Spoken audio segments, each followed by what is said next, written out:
Artis peran Andrea Dian kini bersyukur bisa kembali berkumpul bersama keluarga usai dinyatakan negatif dari virus corona atau COVID-19.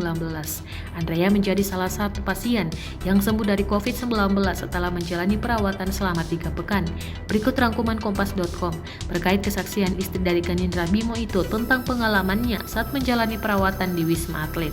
1. Pasien yang sulit bekerja sama dengan tenaga medis. Saat masih menjalani perawatan, Andrea masih melihat ada pasien yang sulit bekerja sama dengan para tenaga medis yang merawat mereka. Salah satu tingkah pasien Badung yang ia saksikan langsung adalah merokok di tempat mereka menjalani isolasi. 2. Pasien gigit tenaga medis. Andrea menceritakan ada juga kejadian seorang pasien yang menggigit perawat karena permintaannya tidak dituruti. Kewalahan menangani si pasien, akhirnya para perawat lain dan dokter turut membantu memisahkan si pasien yang menggigit perawat. Andrea Dian melihat sendiri kejadian itu saat dia baru kembali dari menjalani ronsen. Dia menyaksikan beberapa orang meminta si pasien melepas gigitannya dari tangan si perawat. 3. Tenaga medis dikarantina.